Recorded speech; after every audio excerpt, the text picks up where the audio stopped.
going to take a boat trip downriver on this lovely spring day to go into another god-awful hole in the ground. You will be walking 5 miles down a river, and most of that will be underground before you reach the big cave. Fortunately, you guys have sources of magical light, which will allow you to traverse the darkness without going completely blind. You have your crew take a moment to pick out what spells your spellcasters have, and think about what you want your plans to be today. Like, what is your strategic objective for this outing?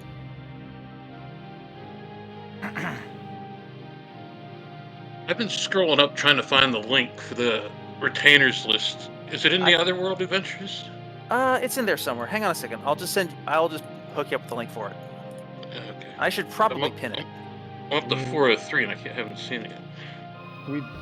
The goal is to get into dang on actual dungeon, is it not? Last time we talked about it, and we said that we were doing well by simply clearing the fog of war and mapping the area. So if we were to try to map the area, I think we should go into the second entrance to the east. Since we've got, or if we have that boat, if we have like the little boat that we could take in there, if that's feasible and if we have it. A little boat is feasible, but I'll level with you. I don't know what your finances are, and I don't know who'd be paying for it. Not me, should say. Not I. That reminds me, what was the cost for a week's stay at the inn again? 7 gold pieces will cover all of your food and housing needs. If you don't have 7 gold pieces, then Ross, Ross, you have one specific plan. You can sacrifice a goat. Are you willing to sacrifice to like a goat? The dark gods or to like the marketplace? I'm a little. Marketplace. I'm behind the curveball. Well, that's a good question, but he did it all for the goats, though. No, I know, right? It's my character's motivation. The goats. Okay, listen. I don't have a lot of money. How much is a goat worth? And how much does it cost to feed them? I'm not going to ask anything else about the goats. I know that's in between session stuff. But, like, how much does it cost to feed them? 7 gold pieces to feed them a week. Per goat or just one goat? No, that just... If you don't have 7 gold pieces to pay your feed, then you can sacrifice a goat. Otherwise, don't worry about it. What a terrible They're choice. goats, they eat anything. Okay, well, I'm good to go then. Okay.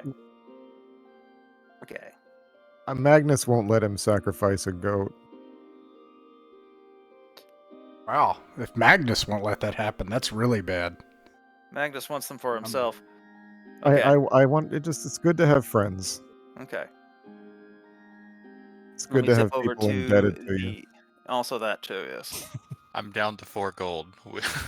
All right. Yeah, well, this is one of the advantages of adventuring primarily with higher level characters is that you can and should mooch off them ruthlessly. Oh, I've already done my mooching. I don't want to mooch anymore, but I'm hoping that we find That's coward talk. Mooch more. I paid my dues. Perdarius a proud man. All right. Yes.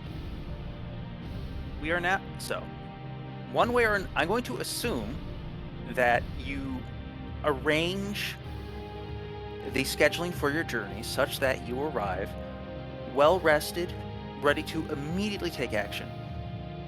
Depart from the boat, begin your trek upstream, allow the high walls of the river canyon to engulf you, allow the rooftop like a cathedral to loom over you and swallow the sun until all the sounds of bird song and wildlife disappear into the distance, and the only song that remains is the quiet babble of the brook and the absolute darkness within you. The echoing halls of this subterranean river making its own sort of choir-like resonance until finally you reach the end of this godforsaken hole in the ground and return once more to the even more godforsaken Great Cavern.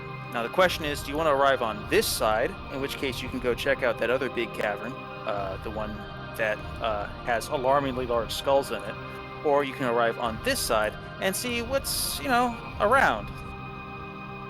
The question is, which is more? And as Heretic, as you are the caller, it is now your job to get a consensus, and I'm going to take a little nap. I mean, we may have to fight our way through like loads and loads of ants again if we go to the other side. And let me get this straight. So we come out of the canyon, and there's 2 caverns to choose from. Is that right? Not exactly. So I'm going to draw a little map on the main page again real quick to try and illustrate the concept. Let's see. Okay. So you've got the main river, right? The bridge overhead and the river running behind it, underneath it. There is a southern branch of the big river on... Actually, why am I doing this here? I should be doing this on the overland map. Right, because you can't see the overland map very well. Okay. But you can see it well enough. Okay. So you go... So at this 3-way intersection here, a little way down, there's a branch that goes south. Which flows out. You can follow so normally the river flows from west to east, right? Because it's flowing towards the coast on the west. Here, the river, there is a sort of a bit of rapids where the river is flowing. There's a small branch coming into it from the south, and from the southeast specifically. So you take the boat up that southeastern branch as far as you can until you can't take, and as you go down it, it becomes a river canyon, which is gouged into the earth.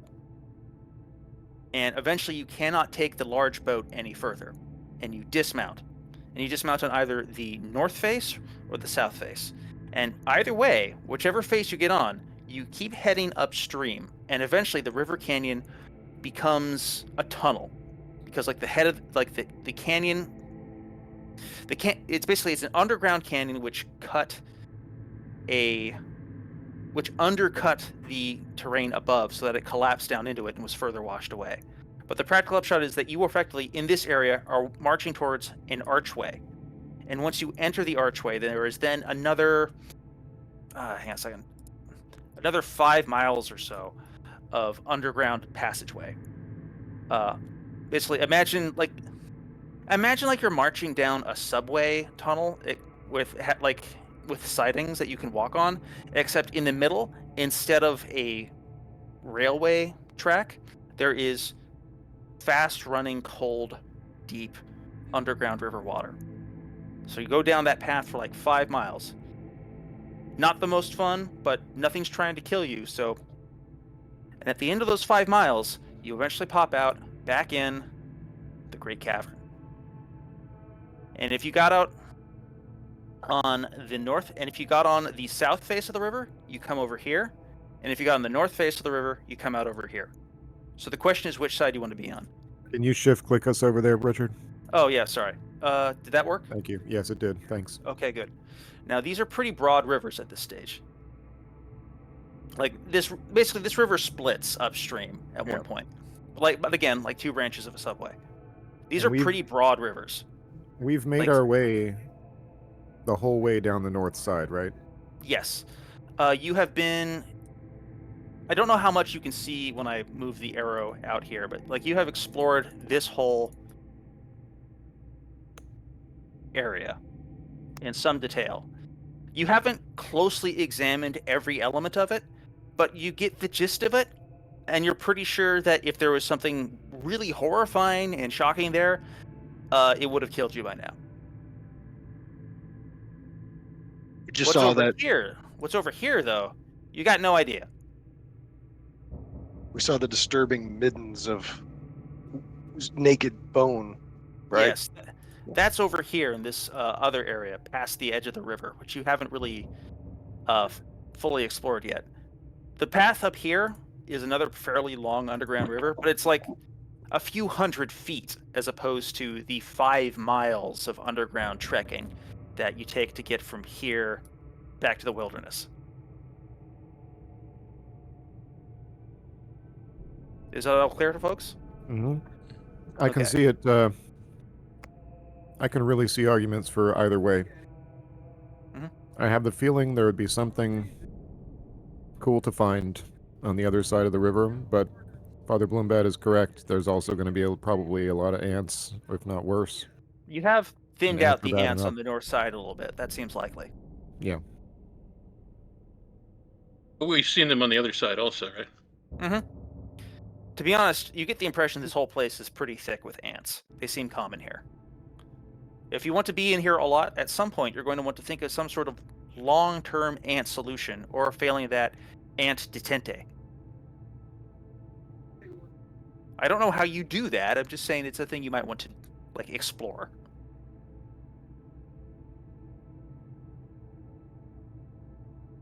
The biggest concern you have with the ants is that the ants are faster than you. Like, they can just move faster than you can in a way which is kind of unsettling to deal with.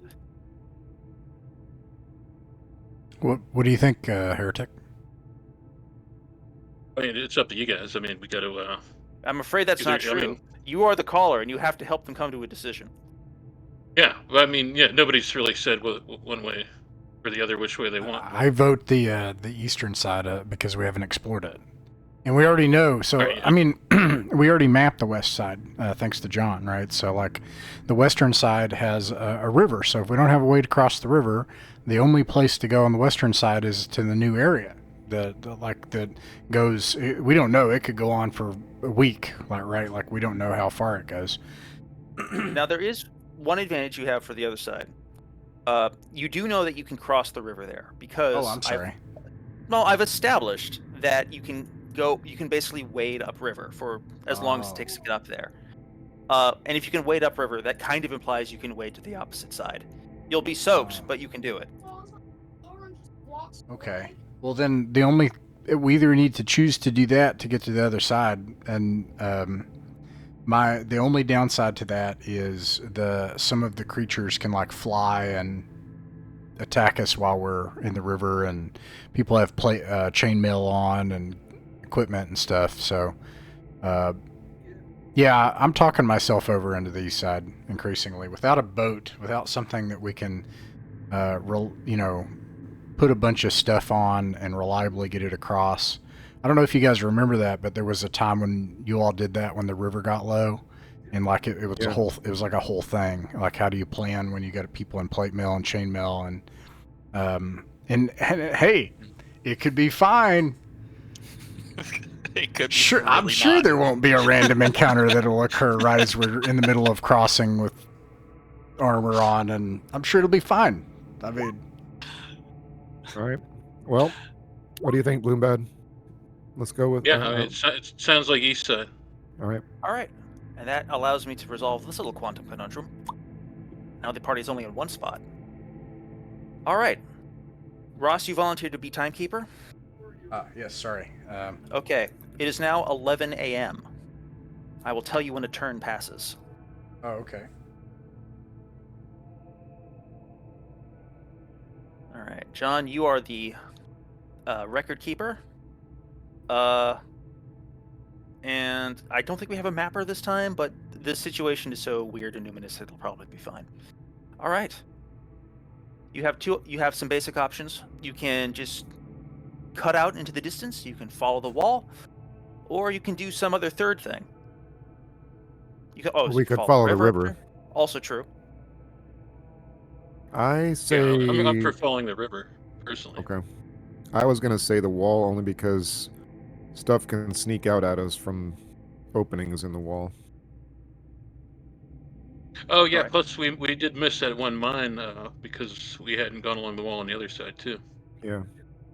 Yeah, let's hug the wall. All right. Okay. So I'm going now. Quick. Do you prefer that I roll my random encounter checks in the open or behind the screen? Open. Understood. I mean, I don't know what they mean. If you're using the same dice Ross was using, I have no idea what those mean. I know what a D6 means. I'm That's just what I full do. of- You know I'm full of why? life. You know why I'm such a bastard too? Is I like to roll the distance appearing in different orders from what's appearing too. I like to mix it up, Nice. and I still like to roll it in the open. Yeah. Okay. So Start you an guys, extra roll in there for no reason. the slowest person in your group is moving at speed 9. That means that, assuming you're moving at a standard underground pace, you are moving 180 feet per turn, or 540 feet per 30 minutes. You can double time that by running, but that means that if you are attacked, you will be surprised, and you will not surprise the opponent. I do not propose we run. I suggest we No, don't Okay. run. no need to run. I don't think. All right. Now I want to do a quick check. I assume each of you has a source of continual light at this time. I want each of you to tell me what it is, starting with Praderi, and then Bloombad, then Ulfkel, then Norbert, then Magnus. Praderi, what is your continual light? Are we like implying that we have been given like some sort of like magical light, or just like what is my light source? I assume you guys have non-magical light sources somewhere. I don't care about that. What I want to know Praderi is just using torches held by more. all right. More, One of the more hand silver torch. That's a convenient use of a wizard to carry a torch. Heretic, I know that you use your holy symbol, which I believe is on a chain around your neck. Correct. Yes. Yes. Okay, Ulfkel, what is your source of light? It can be a continual light spell from Father Bloombad, but I just need to know what your source of light is. Assuming I still have Golden Spear, unless did That solves Algar? that. Okay, did he gave that to us, right? Yeah, Algar did not. Algar was not the sort of person to scamper off the valuable magical items. Honestly, you're kind of lucky he didn't leave you his armor. No one would have. No one wants to claim Lucky. It would have been immaculate. It would have smelled so good. that. That's actually a good point. Yeah, that's okay. What's Norbert's source of light? Bloombad. I'm in second rank. Okay, Magnus, do you have a source of light? Yeah, the inside nub where the candle used to be in my hooded lantern. This guy's thinking. And then I can hood it at will. This guy's thinking. I like this guy. Alrighty. So, And busted. I would also have cast continual light on like my cleric's holy symbol and on the daggers for both the magic users. Very convenient. All right, I will be right back. I'm going to turn on the continual light in my room. Wait, what am I talking about? I have source of light. Bring on my magical orb. Perfect for pondering. Yes, it's important to be able to ponder. Okay.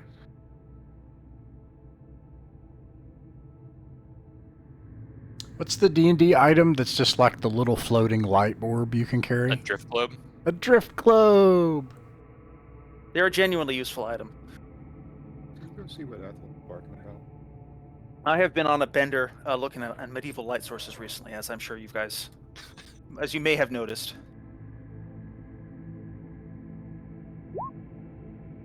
Okay. Oh yeah, I gotta do the spells.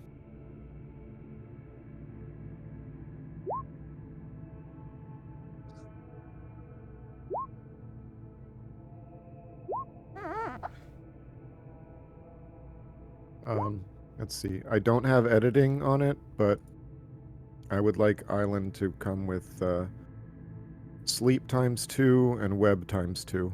Okay. Don't worry about editing it in the NPC sheet. I trust you to keep notes on stuff that's going on in an intra-session level. The only part I'll probably be... I've also got, like, for their hit points, I have their tokens. Yeah. Because I've been mucking about and having fun with tokens. Okay. What was she barking about? I accidentally gave the fighter your spells. 1 second. You said you wanted Island to have sleep ×2 and web ×2, right? You don't want magic missile or mirror image. Am I looking at the? Correct. Yeah,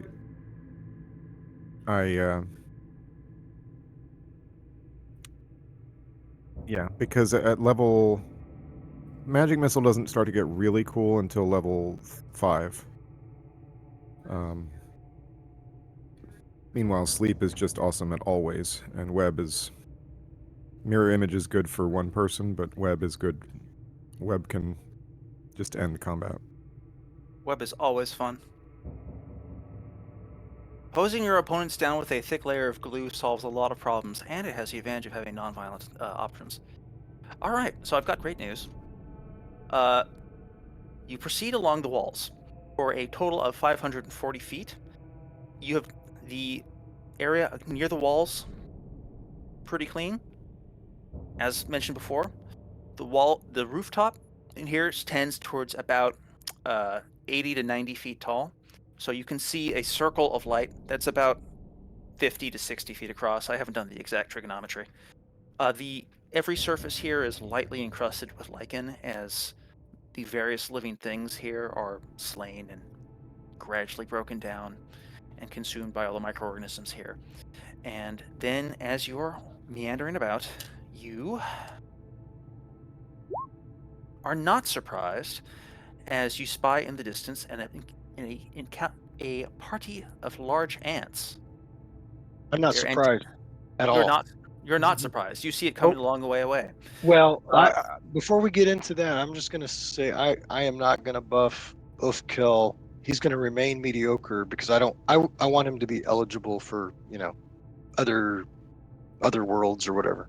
I get you. If it's any consolation, Algar had no bonuses of any kind for anything, for all of his stats. Ultimately, what you do will always be more cool than what you roll. That said, he did roll pretty high for hit points, so I can't say he wasn't unblessed.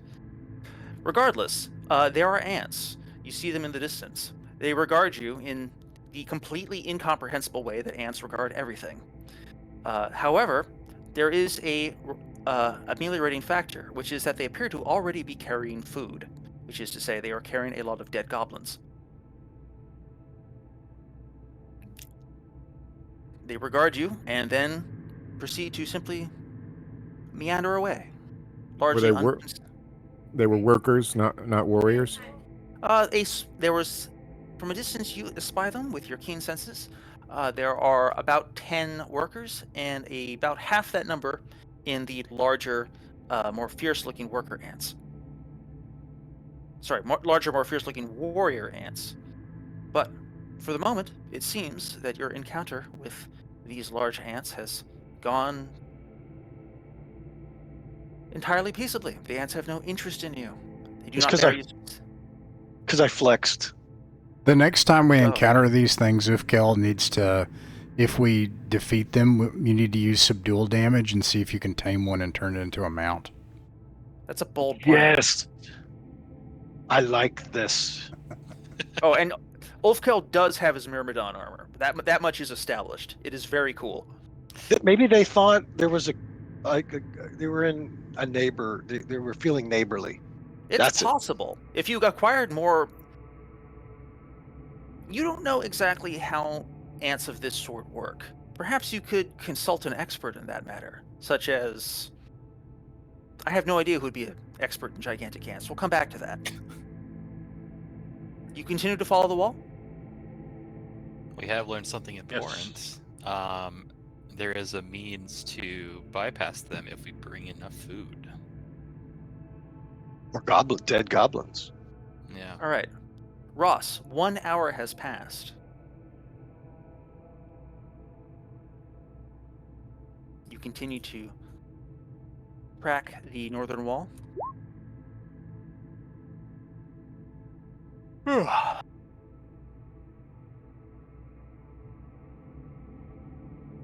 And you come into the presence of a novel terrain.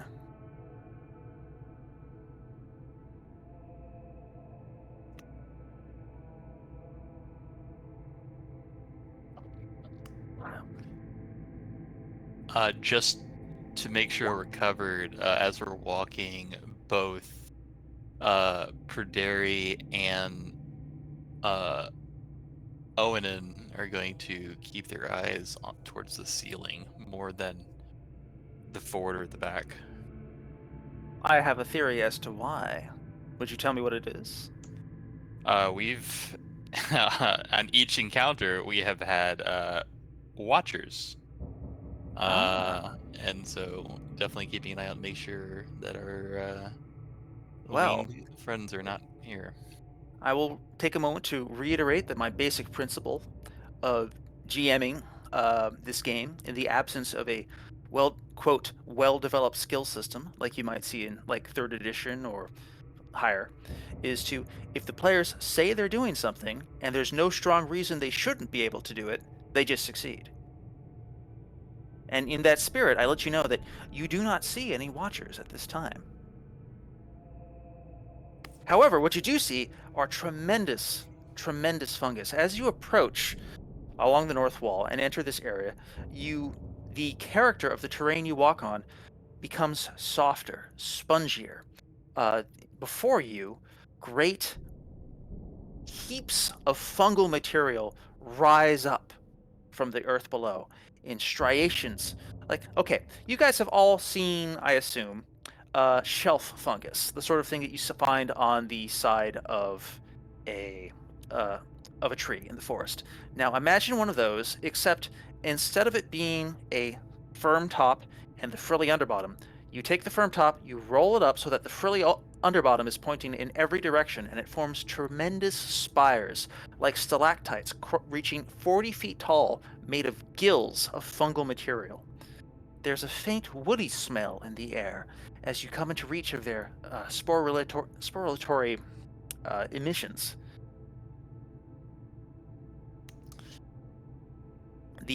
Okay. You've walked into the midst of a fungal wonderland. Do I recognize this place? You do, I assume. Well, Here is what you remember of this place. There is a deep, soft well of old and ancient dead material here. And I have lain here, gnawing on it, dreamless, for a period of time longer than any living creature, any of you blooded creatures can imagine. I have dreamed here, and I have chewed the stone. And I have felt hundreds and thousands of cycles of the earth warming and cooling from the motion of the distant sun. And always I am offering up my spores to the world above, and always my fruiting bodies are being plucked and drawn away. And in this way my children fill the strangeness of this world, fill all the corridors, because I offer them the fruits of my fruiting body, and in exchange they carry those fruits throughout this complex. This is a single enormous fungal entity, effectively, which would be very alarming and intense if not for the fact that it is as sleepy and unthinking as any surface world tree. It is metabolizing some deep seam of coal, you believe, and will continue to do so for millennia yet, assuming that nothing happens to destroy it. This is also a oasis, effectively. There is much of the activity of this underworld. This is like a watering hole. Things come here looking for food, looking for prey.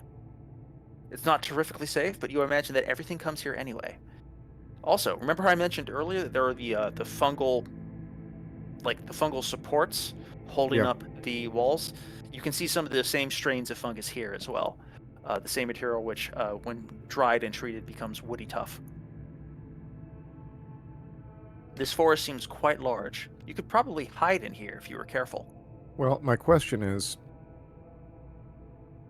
can I remember if this is the way back into the dungeon? Roll a saving throw with a +2 bonus for spells. I have 2 questions for the group. Ooh, nice. You're confident this is not the way. This does not lead you to where you are seeking. Okay. What were your questions, Ross? I propose that one of the things that we ought to strive to do is find a friendly faction in the underworld.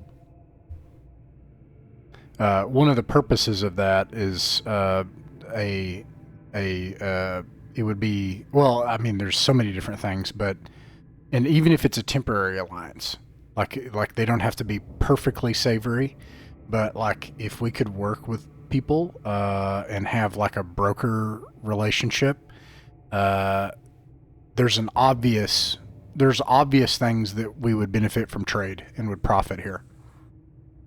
I mean, they've got metal, they've got building materials, but I don't know, maybe this is just like a chaos-ridden, corrupted, mutated wasteland of screeching things. But the goblins lead me to believe that's not the case. Well, first off, it's not just that. It's certainly also that. And yes, and well, Yes. the goblins lead me to believe that there's some semblance. And honestly, if Magnus, I thought, don't you speak Goblin? No, you speak Kobold, right? Speaks dragon Serpent. tongue. Just the serpent tongue. Okay, so and Does, then, however, speak Drunic, and a lot of goblins are going to have someone who speaks Drunic, simply because they dabble in chaos a lot more than humans do. yeah, and I don't know, maybe even the ants are sapient. I don't know. Like you think about their behavior, and some of it's really odd.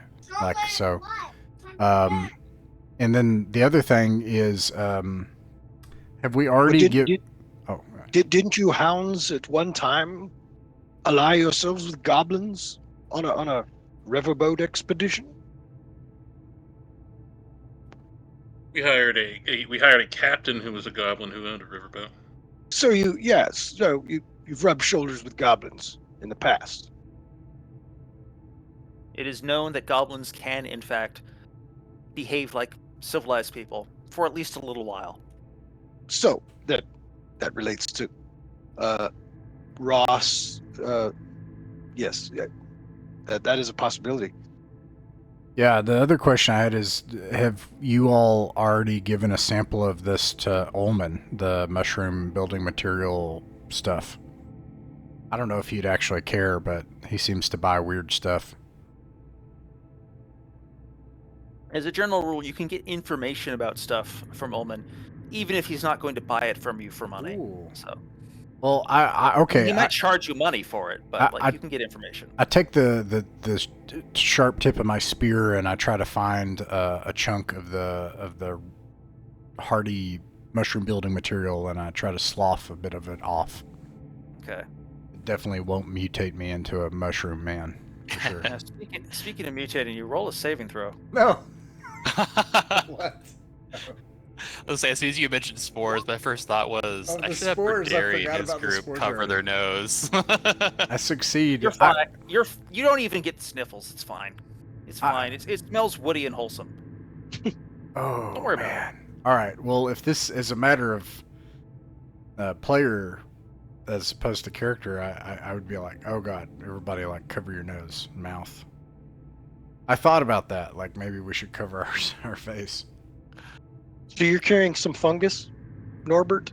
Yeah, I took some of the building fungus and then I put it in my backpack. Like to see if it petrifies later on? Because I knew the weird guy buys stuff. Yeah. Go ahead and make a note of that you're carrying fungus. Name however many pounds of it you're carrying. Okay. I will take in mind that you have been exposed to the fungus. I'm not getting close to Norbert. I'm kind He's of. gonna be fine, Chad. I'm just fucking with him.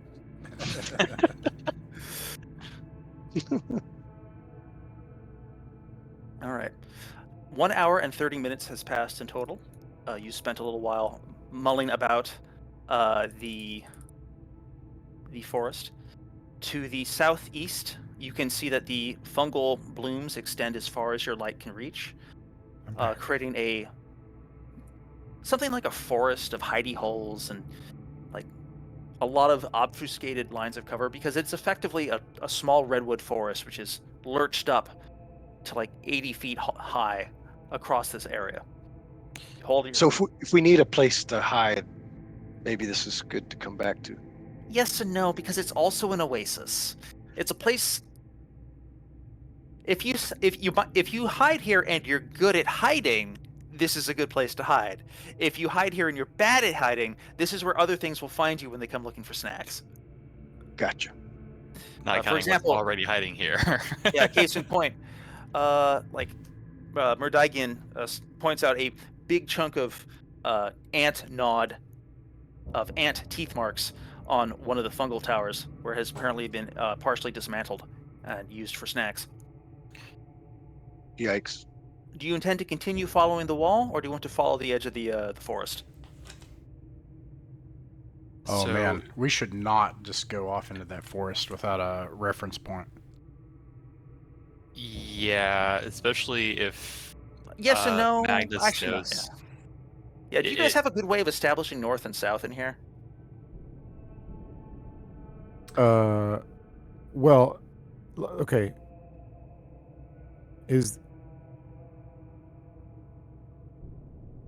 Go on. So, dang it. So wait, this is part of the fungal route that I traveled before. This is not. This Okay. path. Well, the fungal route that you traveled before was the one that led you directly. Actually, pause a second. Remind me what the fungal route you traveled before was to and from. It began in the chamber with the purple worm, Mm-hmm. and it went. I investigated 3 different routes. It's probably unfair. I don't know if you want me to respond because I kind of remember. I mean, Yeah. I kind of remember. It was 3 different routes. One of them was like north northeast, and led to a very strongly enspelled area.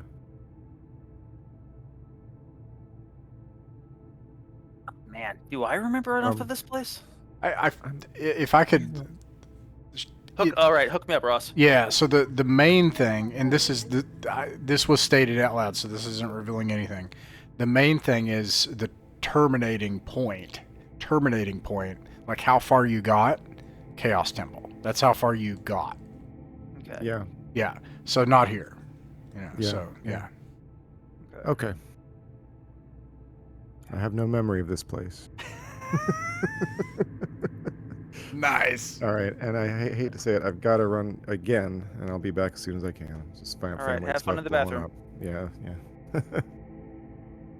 Poor guy. Keeps throwing up. Children do be detonating. They do. All right, so you're there. That's that. How the hell do you get there? So he if- went off into some other places too, but like as far as, and I'll message it to you later if you want. But in terms of this place, I don't think he may have made it to another place this place connects to, but the Chaos Temple was kind of Okay. yeah. I will need to do some charting to figure out how to get from where you are now to where you want to get to, because this map is It's wild. this facility is large. Yeah. It's large. So at some point a while back, as soon as we kind of entered the fungal room, Magnus sort of recognized that this is generally this is familiar. Yeah, but that was a misconstruence on my part. Like he'd recognized the vibe just on. I was on the misunderstanding that this was a part of the path he had traveled, when in fact that had not. However, based on that misunderstanding, I gave him some information which he would be able to get either way, which is that this is a big underground fungus, which is probably fueled off of a coal seam. It's the kind of material that he traveled through, even though Yeah. this is not the place he was. Yes. Yeah. He has vibed this vibe before, but he has not been in this specific location. Anyway. And so is the inclination that this path would not take us where we need to go? This immediate area is not where he is trying to get to. No. I'm back. Welcome back. So at the moment you have a more short-term concern, which is, do you want to follow the north wall, follow the edge of the fungus forest, or go into the fungus forest? Not no, we said no to the forest, didn't we, Alright. Norbert? That's what I propose, because my thought is if we go in the forest, we'll get lost. Because even like my thought was, well, what if we put a thing of continual light on the wall or something, and that's all good and well, but then like, okay, then somebody tampers with it, or we're just asking to get lost. It seems like in Mushroom Forest. We don't need to tangle with more ants. Like, Okay. there's teeth marks on the stalks and stuff. So, you can either go, in that case, assuming you want to follow clear landmarks, you can either follow the north wall, or go south along the edge of the fungus bloom. Father Bloombad, what say you? Yeah. Yes, let's follow the wall. Alrighty.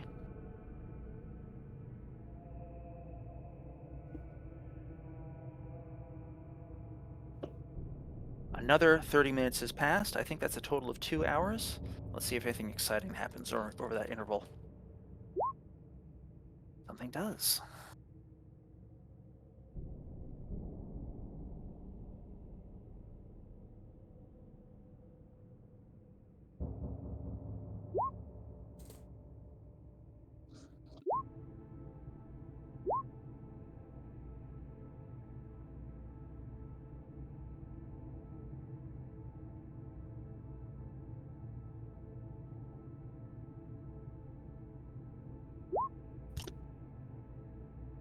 Alrighty.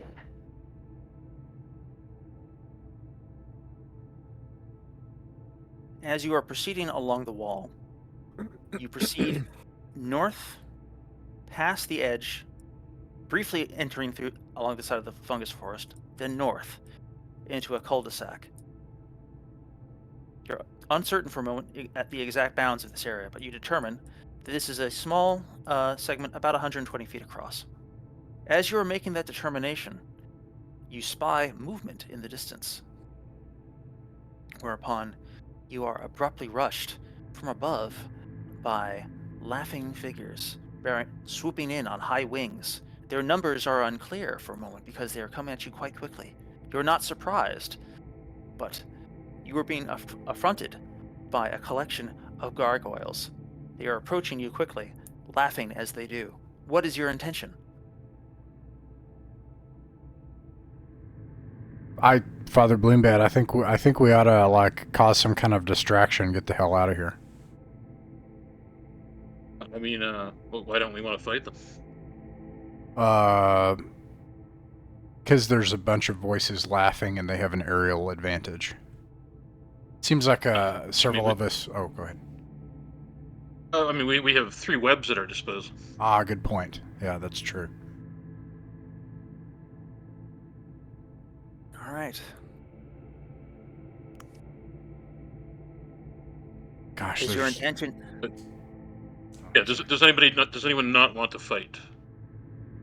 Ulfkel trusts you, but he's kind of cowering back a little bit and trying to make it look like he's comforting Norbert, but really he's cowering himself.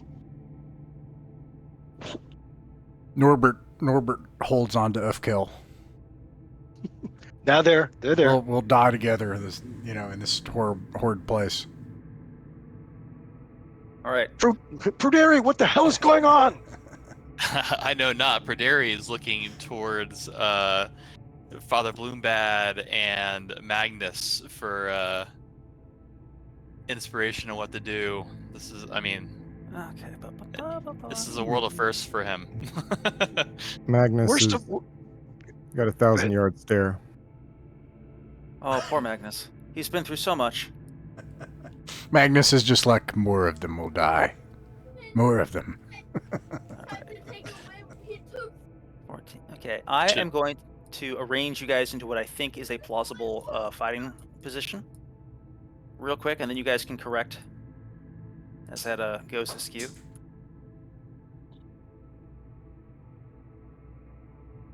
Okay, who's second rank?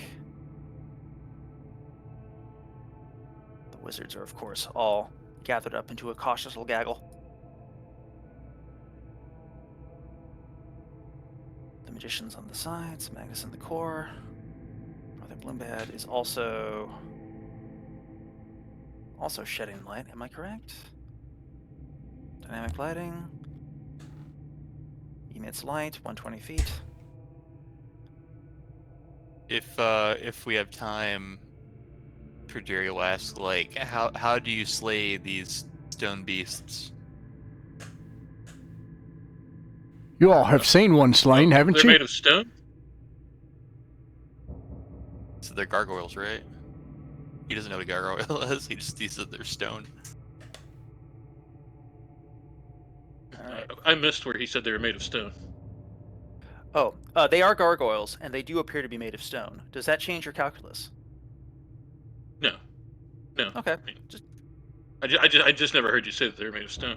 No, sorry. That's admittedly a kind of important thing for me to say, and I apologize for not clarifying that. These are different from the Watchers we encountered on the other side of the river that were not made of stone, right? Yes. I'm trying to Those remember. seem more like fiendish, right? Yeah, I'm trying to remember what the So, Watchers. so these ones don't look like they're 7 feet tall and fleshly, because the other ones And were. white. Hang on a second. Ross, DM me real quick what the Watchers on the other side of the river were. They were way up high and you didn't see, but they were made of stone as well. Okay. They Gotcha. just- Thank you. When I said they looked like men, what I meant is like like as if a Renaissance realist stone statue. You could see their abs. Gotcha. Still stone though. The good news is that because you hear them coming, you can react as soon as they come into visibility, which is to say this encounter begins at a 120-foot range. Oh, nice. Yes. I'm going to be declaring lightning bolt, but I have kid stuff again. My apologies. No worries. Hopefully- I understand how would that be.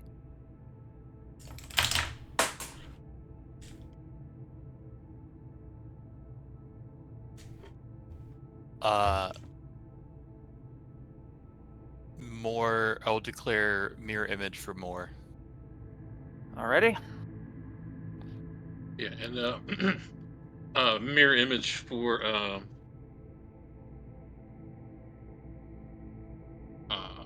Averang scene at Rayoni. Ketroin. Yeah, it's these names are very Gaelic. All right, let's commence initiative, and let me adjust the musical backdrops appropriately. And darn hate will do Hanate he'll do a sleep just to see if it works on one of them. Okay, sounds good. So their distance is at max range, which is 120 feet. They come swooping in, cackling as they go. How many of them? You see 8 as they come into view.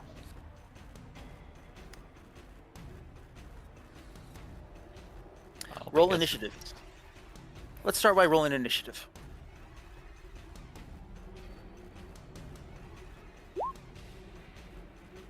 Meet or beat a 4. Oh, you rolled a Fail. 1. Okay. So, first, ranged combat. Who can engage at a range of 120 feet? Wait a minute. I'm sorry. Good question. Actually, let me back up a step. You will. One thing I want to do is that you should be able to engage them as they approach, if you wish to.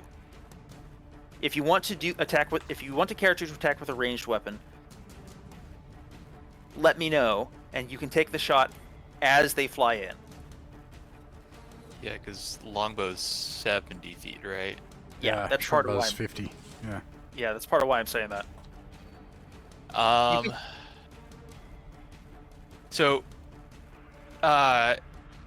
if I could be educated, what is so switching weapons? Like, how does that work? Like, if I fire a longbow one round, can I the next round have sword and shield? Yes.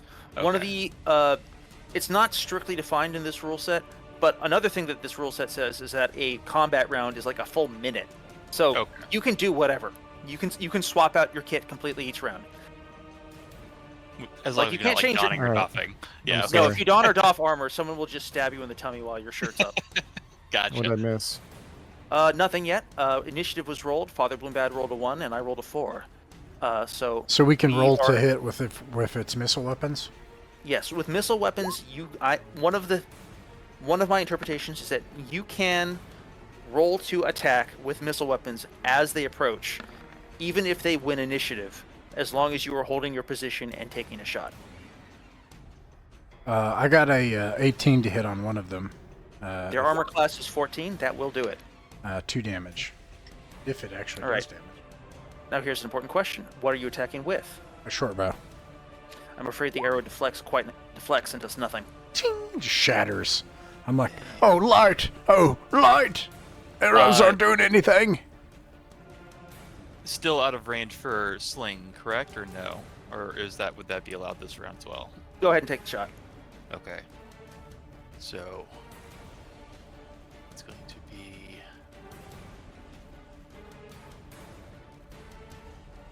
sorry. Ulfkill's arrow flies and lands and embeds in their skin and then flakes away as their armor is simply too thick. Father Bloombad, you strike true, landing your slingstone directly in one of their open mouths and slapping into the back of their throat, giving them pause for a moment as they cough to spit out the stone.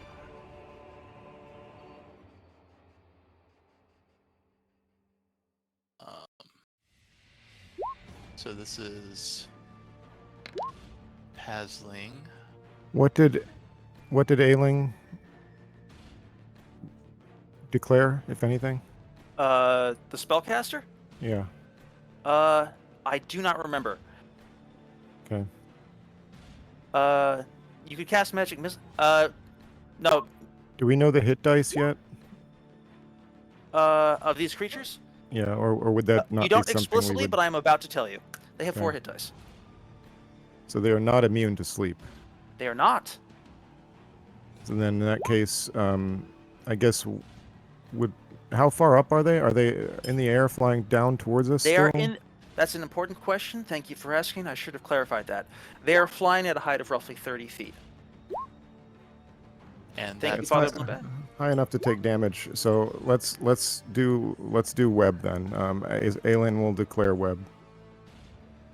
All right. Do we know Father how many Bloombad, yet? you see 8. Oof. and that 16 was Owen doing a sling. Yes. So The sling also strikes, but has no effect.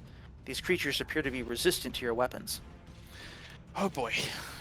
Yes, it's never good news, is it? All right. So is that all of the ranged attacks? I'm going to assume it is, unless someone tells me otherwise in the next 10 seconds or so. Yeah.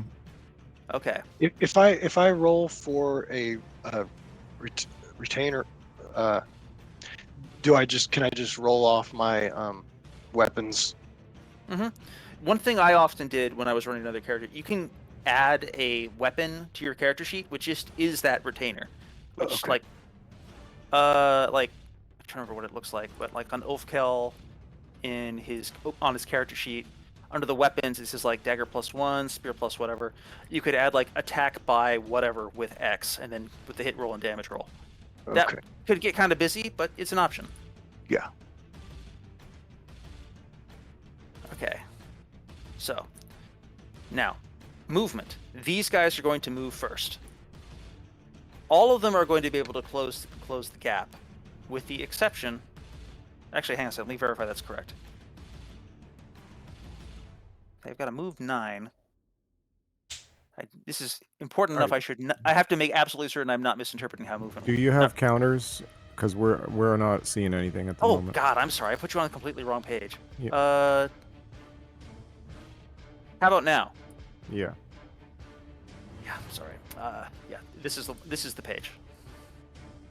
Is there a good way? Is there another? I have to drag you guys to it manually. Okay. So this is. Let me verify how this works. So if they have a movement rate of how far? Okay. So base move. So yes, they can close that distance, and do close the gap, with the exception of one of them that caught a sling stone to the throat. That one doesn't engage yet. These ones are not directly in combat with you, or rather, they have not landed to attack. They are just getting over you. But I'm not going to superimpose them over your fighting ranks for obvious reasons of having any sense of what is going on. Okay. Combat. Phase 2. Initiative, movement, and missile fire. Melee combat. They are now going to swoop towards your light sources. One of them is going for Heretic. One of them is going for Predari's Torch. One of them is going for... for Moore's Torch. One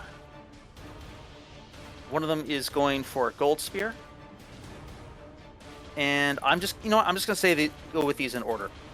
So, first, I want to make sure I have a sense of what all the light sources are. There's Gold Spear. There's Continual Light on Bloombad. There's Torch on Moore. There's 2 other continual lights. Continual Lights. Yeah, my Daggers. cleric has a continual light on his holy symbol like me. Oh, and then you did the daggers on the magic user, so 4 of them. Yeah, but the magic user casting spells, so they have their daggers sheathed. True. Oh. Continual Lights on Bloombad's guys. And Magnus had his lantern out. Would in order to cast spell, would they need both hands? If so, then Moore would have probably had to drop the torch.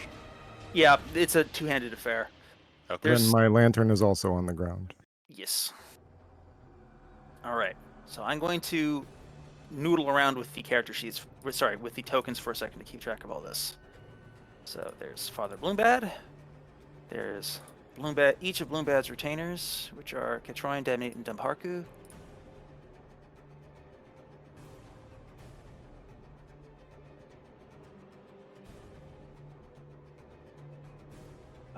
There is Magnus's.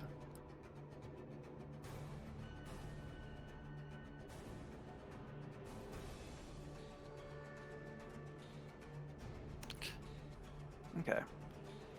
And that'll do for now. Oh, and there's more. Okay. So, 2 of them go on Father Bloombad because he's big.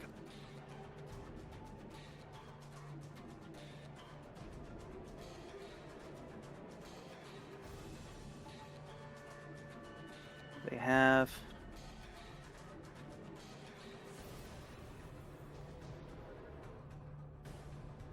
Okay.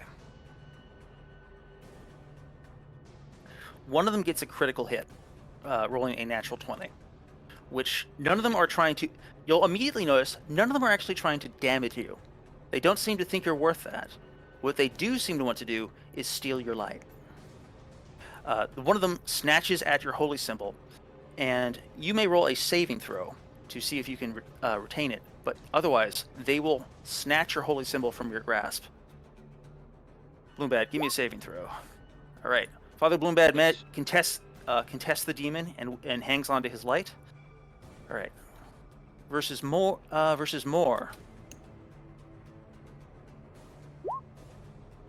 Moore's light source is snatched.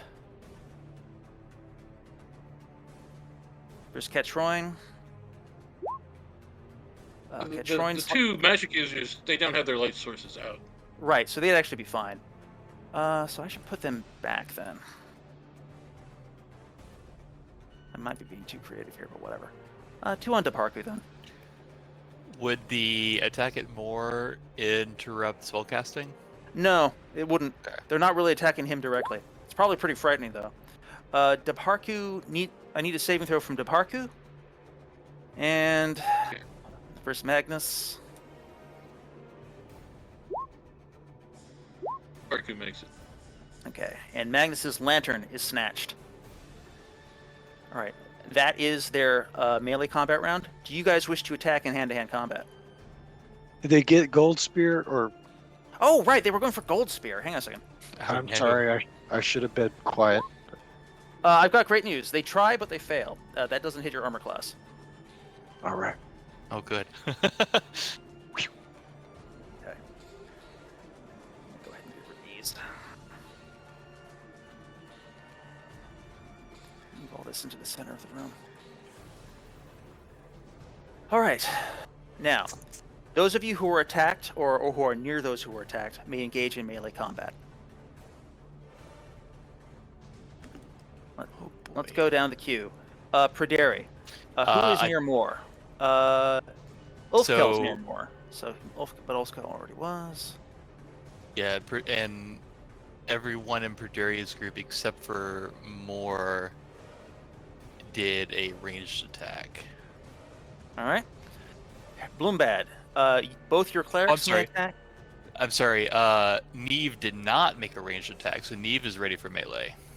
All right. So that's Neve. Go ahead and roll for Neve. Neve has a spear. Actually, no. First question: does Neve have a magical weapon? No. Neve can. I'll get back to Neve. Bloombad. Does Praderi have a magical weapon? Okay.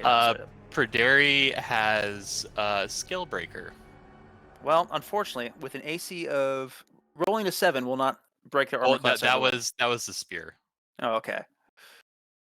Heretic. Which of your characters are engaging in melee combat? And the rest of you guys work out which of your characters are going to be in melee combat, because I am about to ask you. Well, both of the magic users are casting spells. All right. And the cleric doesn't have a magic weapon, so it doesn't matter for him. Okay. John Q. Ulfkel fired an arrow, right? He did. Alrighty. He does, however, retain grasp on Gold Spear. Norbert, you don't have a magical weapon, yes? I do not. All right. Magnus, which of your goons have magical weapons and is in a position to engage in hand-to-hand combat?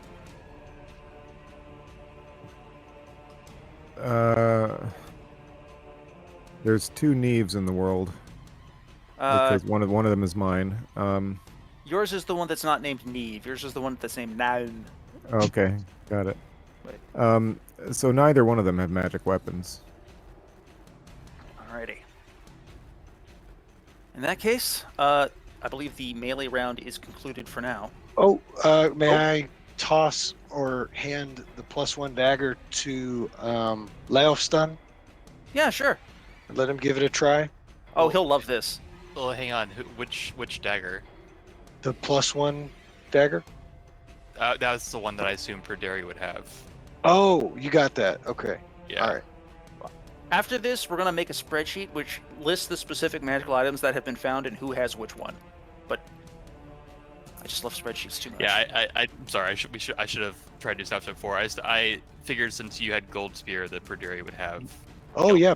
Perfect. Yeah. That works out. Anyway, spells. Go ahead, Father Bloombad. Oh yeah, so my first guy cast Mirror Image. I got 4. I did that roll earlier and marked it.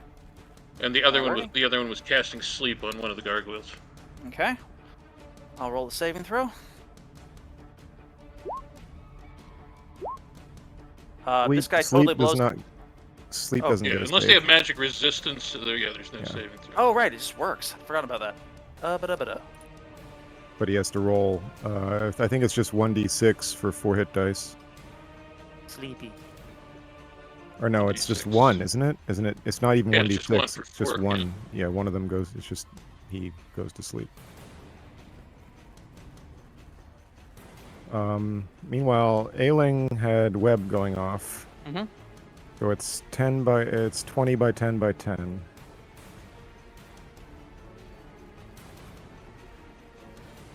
All right. Now here's the problem. Right now, these guys are kind of all up in the thick of you guys, as they have basically plummeted directly into your lines, fearlessly, to try and steal your light sources. You still want to drop the web? I hope he does, chat. It'll be so funny. I mean, you know, there should be a zone that's... There is one Well, that was sort of gobbling behind. No, hold on. Are they... The one who was gobbling behind was already behind, I thought. Mm-hmm. He was he got bedraggled by the sling stone to the throat. Okay, I thought... So there were only 7 of them then? Effectively, yeah. You said there was 8. Yeah, There were 8. I missed one somehow. Yeah, no, you pulled one back already, and so maybe he got deleted or something, but... I think I must have deleted him somehow. Yeah. So yeah, thank you. I doodled that. Okay, okay, so you're saying... Are they above us?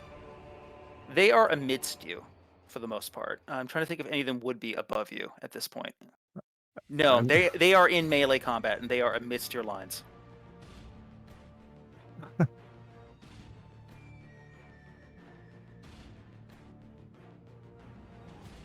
They don't fear you. Yeah. Okay, well... Maybe they should, though. I mean...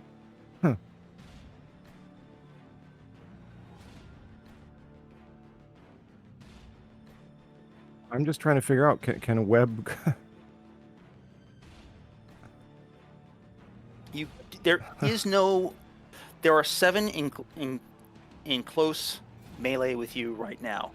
Yeah. Of them, none of them are are grappling with the front rank. All of them dove right into your midst over the front rank. So none of those 7 can be engaged with Webb safely without entangling your own team. There is one in the rear who is targetable. So you have 2 choices. Well, 3. You can target the one in the rear. You can entangle your own team, or you can sputter the web. Well, I'm not... It'll have to be the one in the rear then. Alrighty. Go ahead and scribble this guy up.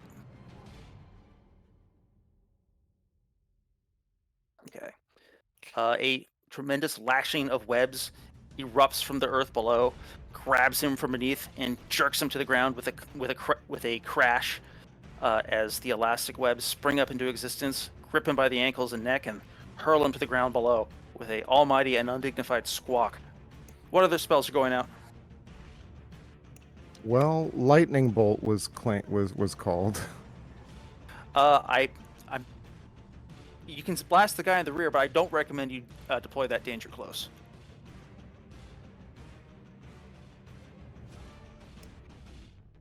The one that was web, was it flying, and does it fall? It did fly and it did fall.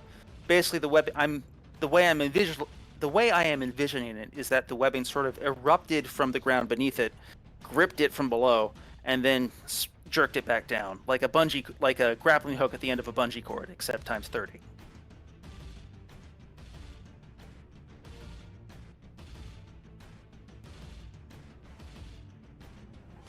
This is a level of melee aggression which you guys haven't usually encountered before, but yeah, you may simply need to drop the lightning.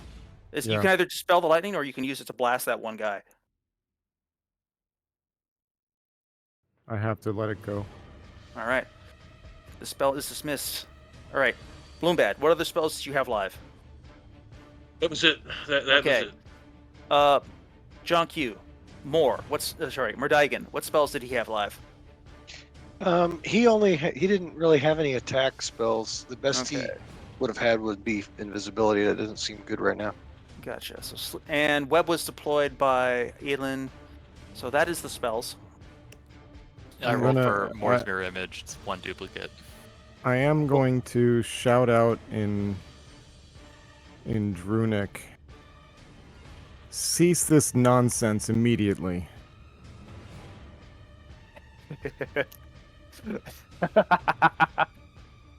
All right. Let's see. We'll channel whatever remaining shreds of almighty power that I didn't just unleash and kill my own entire party, which I was greatly tempted to do, may I tell you. I can believe it. Roll a saving throw. We'll see if you can wield your mighty power in a subtler way.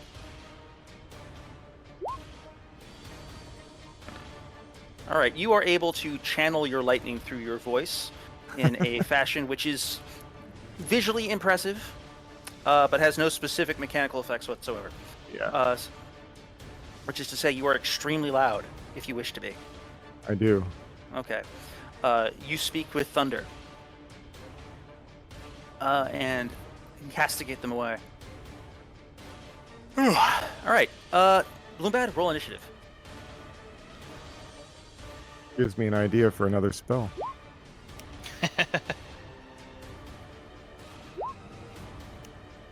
All right. They are going to break contact. Those of you with melee weapons are welcome to take a swipe as they go. But only if they're magical, right? Yes, magical. I mean, you can take a swipe with a non-magical weapon as well, and it hits, but it won't do anything. I'm gonna take a whack with my silver mace, see if it does anything. I missed.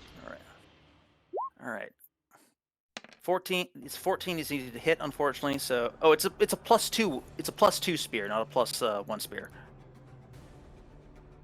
Oh, gold spear. Yeah, gold spear is +2.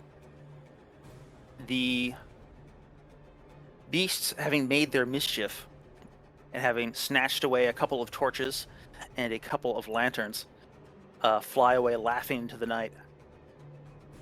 One of them casts down the hooded lantern onto the body of the gargoyle who was inflamed before they go, and so that his webs begin to burn. However, he is still entangled, and also one of them is still asleep. Does continuous flame actually catch fire? No, it doesn't. So that's not going to work out Yeah, very it's well not for a, them, will it's it? not a fire.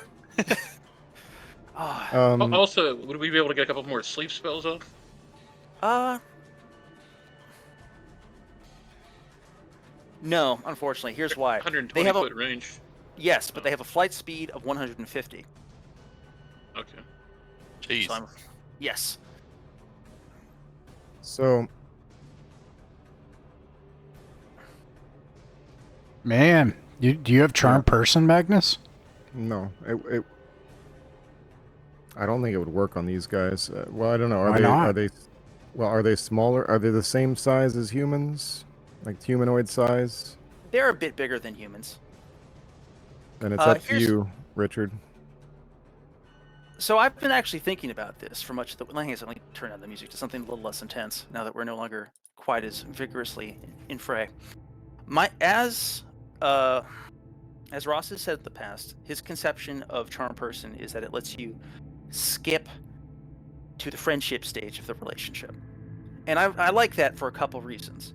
One is that it implies that you now have a relationship. You have to sustain it. They're not completely magically ensorcelled. You suddenly have a lot of social, capital to burn, but they're not, hopelessly in thrall. With that in mind, here's what I'm going to say. These guys are person-like enough that you can use Charm Person on them, and it will have some useful effect. What that is, you're not certain. But there is enough person-like in their minds, as you can tell from their inclination towards cruel little pranks, that you can probably come to some kind of rapport with them, if you dare. But it's a risk. Things might go a little weird. You're not sure how. More has a casting of charm person if you'd like to save your slots. Well, that Does would become Moore's person then. True. Is Moore a risk taker? I don't know. More is I'm viewing more as a cautious but classic wizard in that power is enticing. But can more communicate with them like But- Magnus can? That's a good question. I doubt it very much. So So, speaking of, one of them is asleep, which was quite a show when it collapsed out of the sky and just sort of face planted into the earth and just didn't really care. They're eerily resilient. This other one is not asleep, and he is still giggling. chortling in the cruel way of someone very high pointing at someone who's very far down. And from it seems that he thinks this has all been great fun. I'd like to I'm- go ahead, Father Boombad. no, you first. I was just going to dispatch the sleeping one. I was going to try to strike up a conversation with the other. Yeah. You do that. I'm just going to take the corner of my magic shield and like decapitate it. All right. So Father Bloombad raises his shield and brings it down heavily upon the neck of the creature. And here is what is going to happen. I want you to roll a damage roll. No, I want you to roll 3 damage rolls for 1d6. Give me 3d6 damage. Okay. 14. Okay. So the good news is you just did 14 damage to it. The bad news is you just woke it up.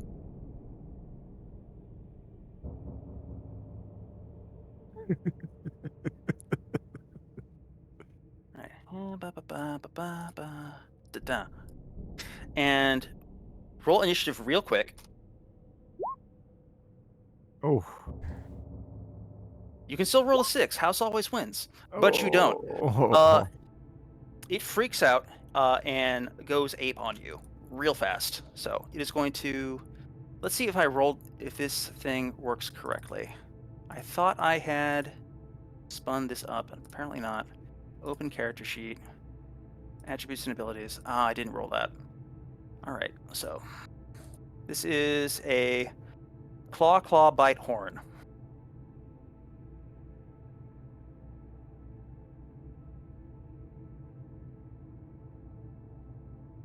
It probably all happens like so super fast. Like, Well, Oh, you no. guys will get a chance to reprise against it, but it is going to be yeah. No, it's all Pretty- right there. yeah, it's all on him.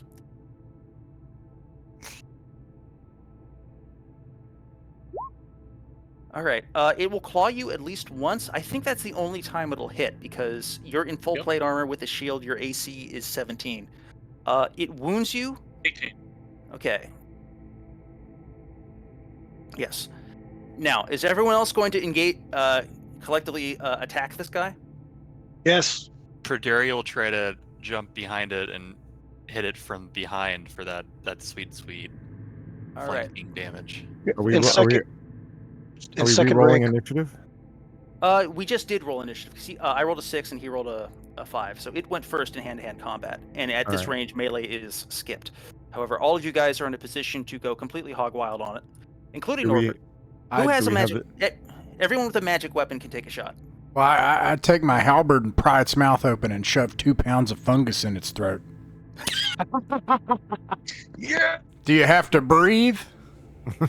Let's find out. All right. AJ, John So- Q, roll. I want to attack rolls from the fighters. Is Perderi able to get behind it? He is. So it's +4 to this. So that's a 7. Yeah, 17 to hit, and that's double damage, I believe, right? Mm-hmm. All right, you guys kill it. Let me pull that up real quick. It is brought low. Its life ends at your hands. A thing that once was alive no longer is. And the character and the laughter over here comes to a halt. As the creature becomes extremely still. Yeah, Magnus, you're up. I turn back from the sudden melee to our friend here. Is he like struggling, or you said he becomes still? Statue-like, absolutely still. Yeah. His eyes are the only thing that moved, and they make no noise when they move.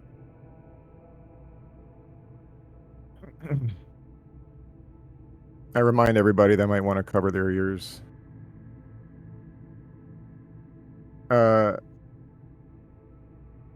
Well, my friend, we meant you no harm until this day.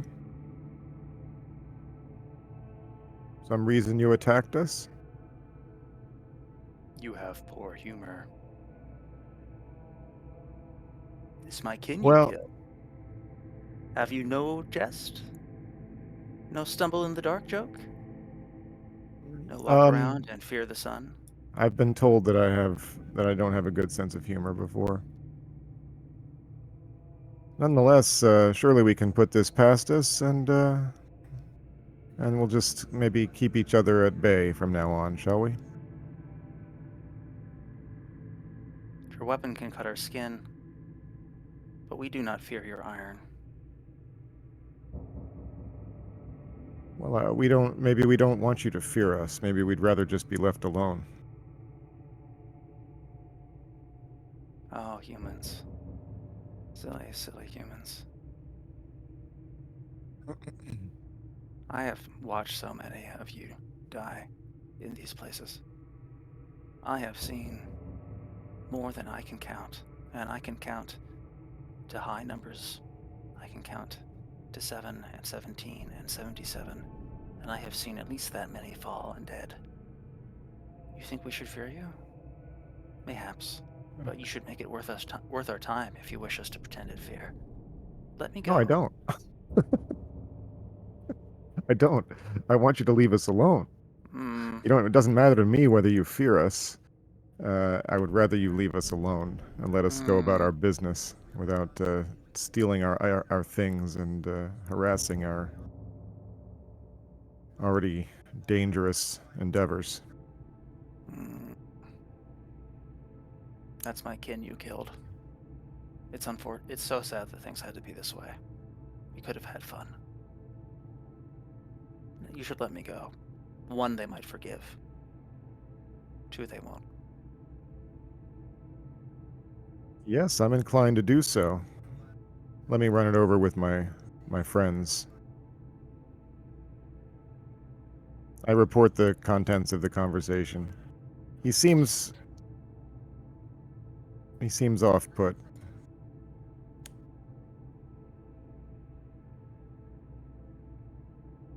What are your thoughts? I feel we should end him. Well, I suppose I didn't really need to ask. Father Bloodbad, you'll forgive me. And I turn to him and just whisper, you see, we do know how to laugh. I don't know if you can understand. Is ensorceling it still on the table? It is, actually. I suppose I'll give that a shot while Or I'm here. Mordigian could try to charm it if you want to save your spells, Magnus. No, I have a scroll, and also he doesn't speak the language. That used to matter. I don't know if it still matters, unless he speaks common. You can establish the friendship, but you can't do much with it without like a common language. Lots of pantomiming. Well, that really depends on how patient your friend is with your bullshit, doesn't it? Okay. Okay, well, I'm going to try it. All right. That's He gets a a saving save. throw, yeah? Yeah. Okay. Why does this turn always turn bright yellow? Okay.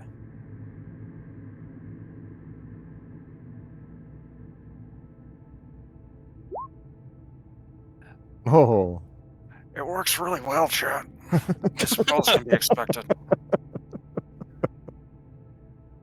That does not look like a success. All right.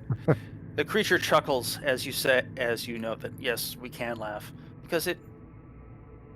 You get that sense. There's a sense of memories arise in you. False memories, a sensation as this relationship unfurls. This sensation of, shared jokes, always at the expense of other people. And there's an empathy there. There's a part of you, I think, that can appreciate the schadenfreude of watching someone else fall in an open sewer and die. Yes. Yes. And that malicious humor is certainly alive in this thing, and it shares that laughter with you briefly, even if at its own expense. And you think that you have. Yeah. There's some good vibes here. I'll keep laughing and then just sort of shake my head at the bemusement of it all, and as I take out my +1 dagger and free him from his bonds, and you'll let everybody know. No hard feelings. Really, if your friend was kind of clumsy, it was actually kind of funny when I think It about really it. was. His death had a good joke to it. He would have And appreciated. It's how he would have wanted it when you think He about was it. on he was on the ground. That's how the fate of all groundlings. He flies Magnus. off into the No, air. wait. Ask it about the interior of this place. I'll tell you this: Magnus is pretty sure that if you ask this creature for advice on how to navigate this place, it may see an opportunity for a playful little joke. Wouldn't trust him as far as I could throw him. It looks pretty heavy. And that's the end of that encounter. You have made some rapport with the horrible Yeah, creature. someone might want to gather up that gargoyle's head to go sell it back in town to that wizard. Agreed. Magnus will do it. I'm gonna give one last Drunic laugh as I hold up the head, and like.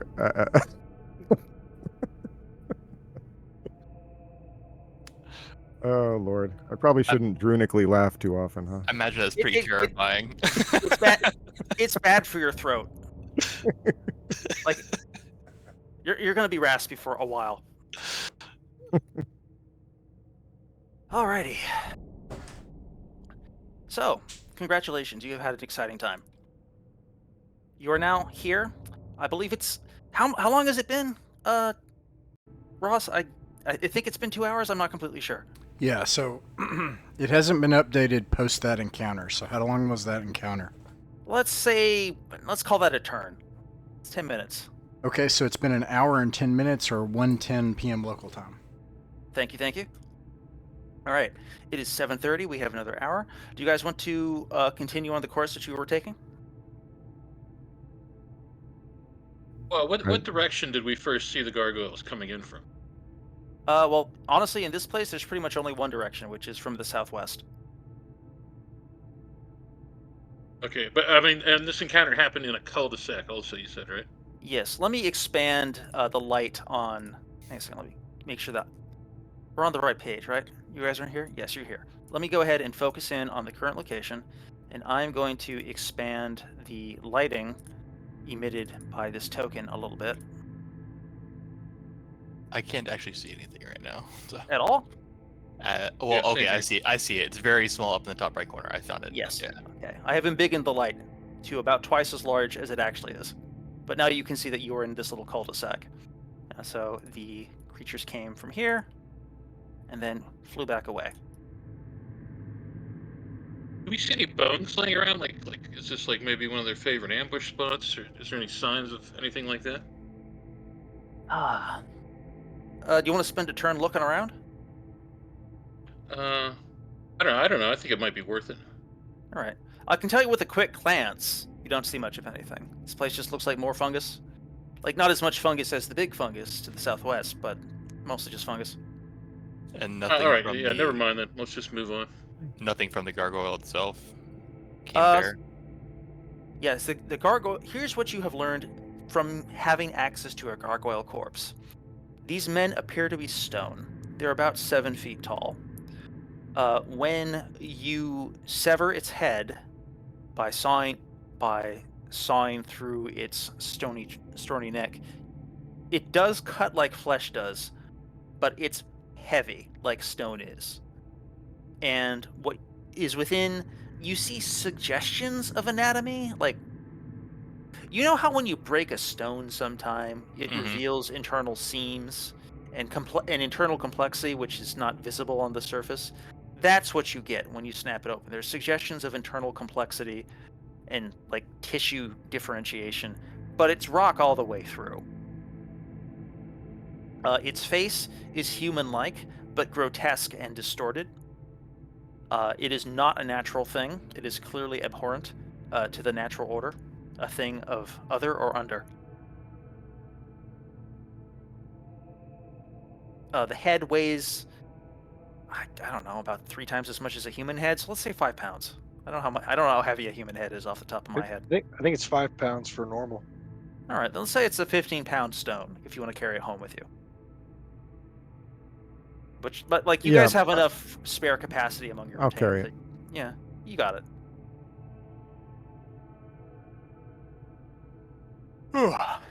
Alrighty. So, that is the time. Where do you guys want to go from here? Establish consensus. I'll take a little nap. Yeah, I mean, we want to still follow the wall, guys. Yes, I think that remains a good plan. We Mhm. can take a different route next time if we want. All right, that works.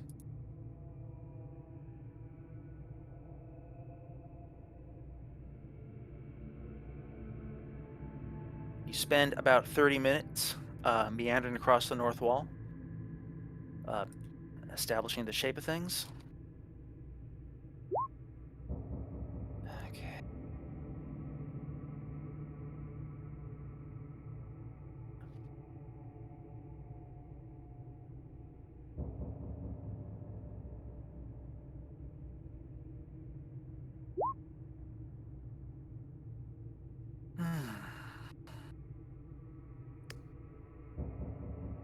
As you peruse the place, taking good maps, getting a sense of the space. Oh, important proviso.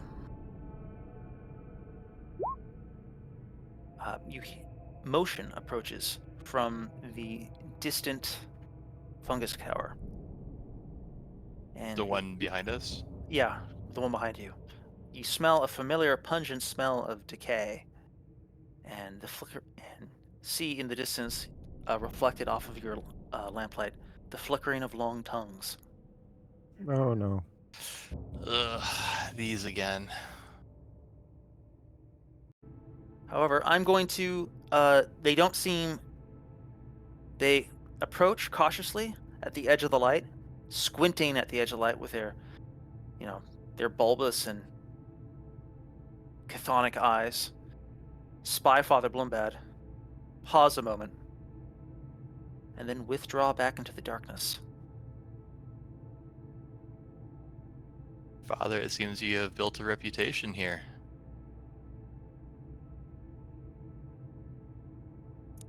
The dead things here fear you, or perhaps they fear what you represent. Was it your holy symbol or just yourself, Bloombad? It's probably the same ones I chased off the other day.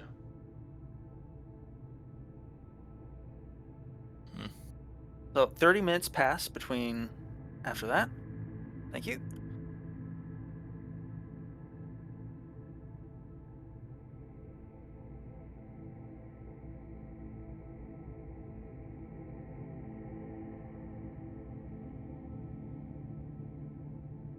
You spend 30 minutes. Hang on a second. I'm just going to place a couple lights to show. No.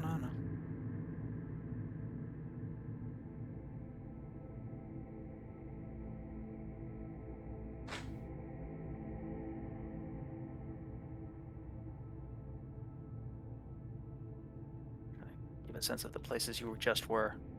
Are these all visible to you? Are these lights effective? Yeah. Yes. You are able to map out what looks like the end of this area.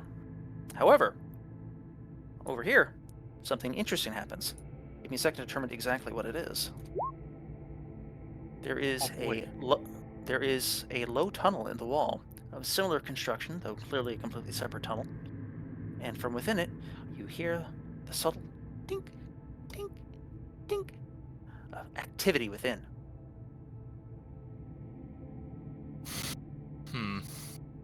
There's a.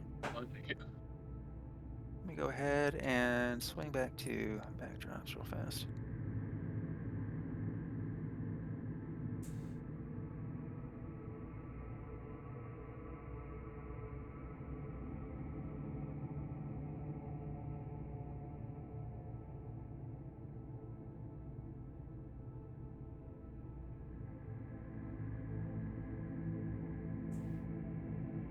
One moment.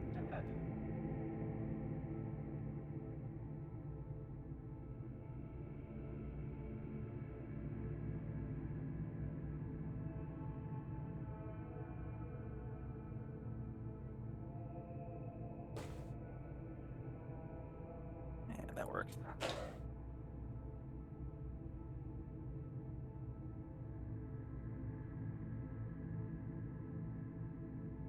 Okay.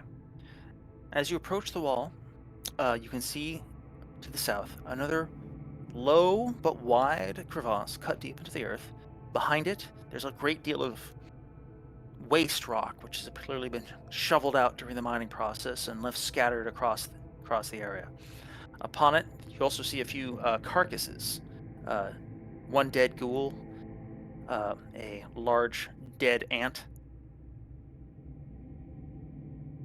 and within, though your light does not yet fall within it, you hear the sounds of motion and activity. What do you do? Well, this looks like that opportunity for faction play that we were talking about earlier. Yeah. Magnus, do you want to impress them by showing them the gargoyle head and then see if we can't, like, engage them for trade of information for goods or something? With Yeah. with the way the gargoyles seemed more trickstery than hostile, would it be a good thing to show them the head, or would that be like, oh, you've like disturbed the balance? I don't know. Just tell them we've killed a bunch of ants. I mean, they have to have noticed Mhm. a decline in their population.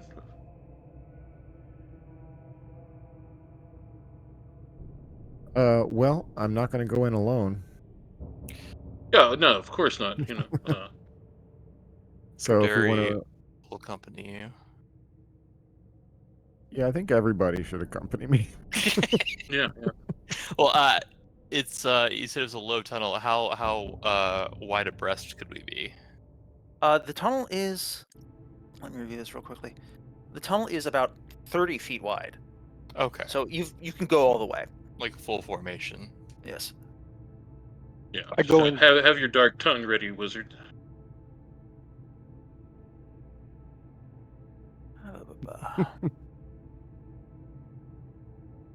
Alrighty. So you all head over. Da-da, da-da.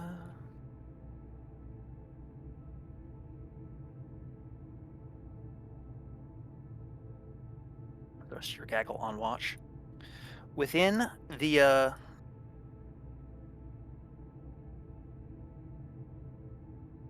deep tunnel, as soon as your light obscures it, as soon as your light comes towards the entrance of the tunnel, there is a great explosion of activity from within, frantic activity.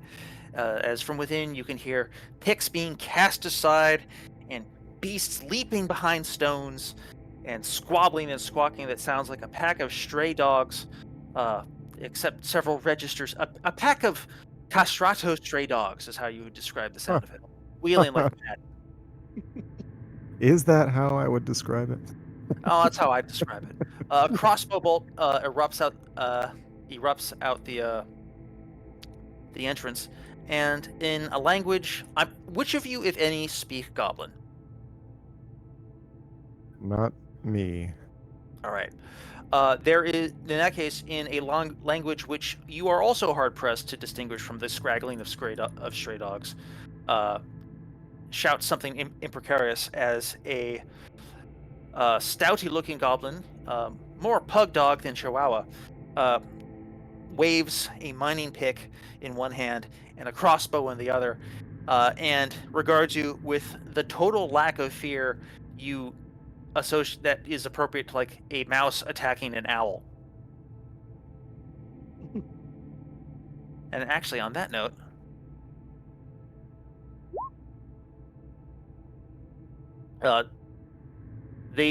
it's honestly very difficult to establish like a baseline. Actually, no, you would know specifically, or rather, Magnus would know. No one else. You're the only one who has any experience in grappling with goblin personalities, especially after you had one as a pet for Yeah, a while. we had Glork for a little bit. Yeah. Yeah, Glork. When Glork was like this, he was This is a threat display. He is attempting to ward off violence by appearing extremely competent and ready for violence. Behind him, there are several other goblins, all of them looking fairly sturdy, equipped with mining tools, and wearing light armor that appears to be cobbled together out of various scraps of cloth and metal, random components, and what looks like thin silver wire. Let's get an alliance with these guys. I am going to cast Phantasmal Force. Okay, hang on a second. I have to emphasize the sheer goggle-eyedness of these horrible little animals. It's like, ah!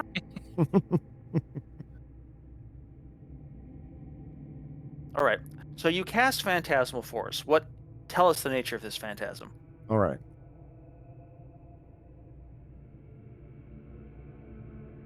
I'm going to do any of them speak common? I'm just going to shout out the word common before I cast this. Common? I assume you Whatever, mean, surface tongue. Yeah, yeah. Well, let me ask the fates.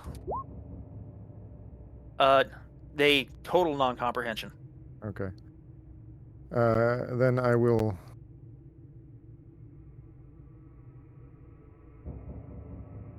I will stride, not forward, but near the front, not beyond the front. I assume that you are nestled safely behind Ulfkel's fluffy bulk. Yes, I hope so. And it will take and I will point up to the sky, and then I will say the Drunic word for behold, and I will call forth a hideous goblinoid, gargoyloid, antoid, triune creature of some sort with a head of each type floating in the air beyond, maybe not beyond bow shot, I guess that'd be difficult, but beyond easy touching range anyway. Mm-hmm. And I think I'll leave it at that for now. Well, each head will look towards the party and then back towards the goblins in a threatening manner. God. How would they react here? Most of the goblins. So here's the response. Most of the goblins immediately recoil, scampering away. The lead goblin, the sort of pug dog goblin, wheels on them, insists doing making angry noises, clearly disappointed in them, but he is also running away. They are all, in fact, scampering as deep into the crevasse as their little feet can manage. They're not totally sure what's going on here, but they're definitely confident that they don't want to be anywhere near it. Yes. Well, then this floating image will accompany us as we proceed. And I'm going to send it down the tunnel in front of us, but not beyond my eye, beyond the light. All right. They eventually, it happens instantly. There is no transition period between their frantic cringing for distance and going full hard on gung-ho for murder. They wheel, snarl like wild animals, draw flasks of oil from their lamp, draw flasks of lamp oil, cast them forward like missiles, and the lead one hurls sparks up a torch and hurls it into the pile of fire to create a little pyroclasm between themselves and the horrifying image which you have conjured. Perfect. Perfect. Because then it will present the illusion that it is breathing their own flames back at them. Oh, these poor guys. These poor guys. They're having such an awful day. If they don't touch it and they still believe it's real, it does 2d6 points of damage per victim. Wait, walk me through that one again. So the illusion disappears when it is touched. But if the viewers believe the illusion is real, it can cause damage. Unless the referee rules otherwise, victims of the spell are permitted a saving throw, and the illusion cannot cause more than 2d6 points of damage per victim. So it'd be a save as though they were trying to save against, like in their minds they'd be trying to dodge out of the way, I guess, of these flames or something. All right, so let's see a saving throw, see how that goes for them. 1d20. All right, that is. It's not gonna do it for any of them. All right, roll 2d6. Let's see which of those can conceivably take out. Most of them. Oh no. Well, it's enough to hurt. It certainly is. One of them drops dead of fright on the spot. Well, they're not actually dead. They just think they are, right? No, he's dead. Oh, that was the run to the litter, I guess. Yes. Like, you're correct that normally that would not be able to actually kill them. But this one died. This one's very dead. Right. I think that dispels the effect, though. Like, that is... Like, you have basically discharged the phantasm. I think?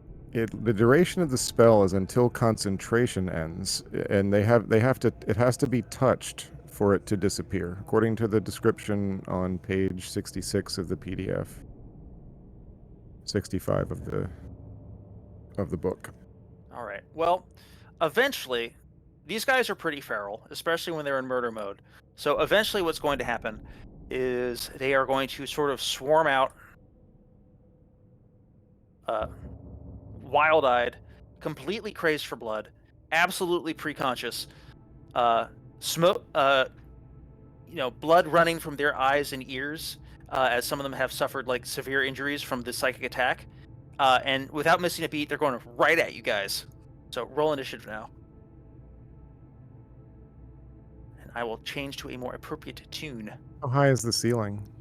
About 6 feet. 6 feet. Wow. Yeah, it's pretty low. Like outside, it's like a solid 80, 90 feet. Inside the little side tunnel, like 6 feet. Now let me go ahead and find the appropriate music.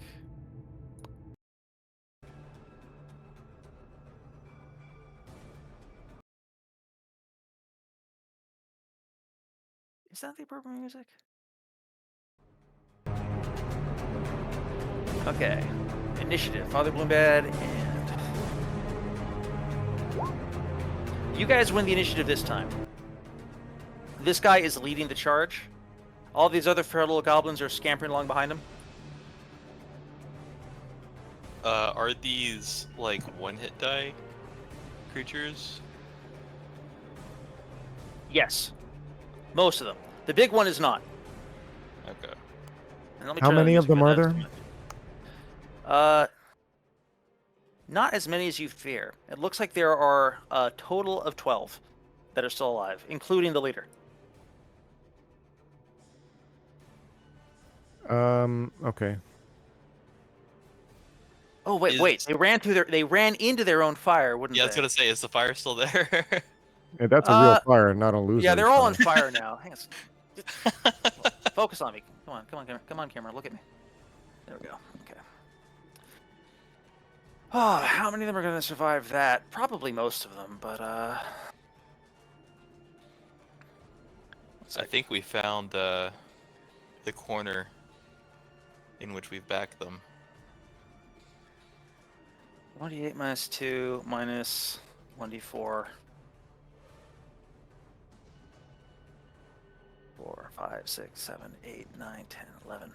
We should just keep chucking fire flask and cut him off. And I thought we were going to try to ally with these guys. it seems like that didn't go well, right? Yeah, I'm not totally sure where that was going, but it didn't go great. Yeah, I think we kind of like backed them to a corner, and they turned full. Well, guess we're gonna die this way. Yeah, I figured they'd be cowed. It makes But I it's hard when you don't speak the language. Yeah, not being able to speak the language means we should just kill them, actually. Pretty much.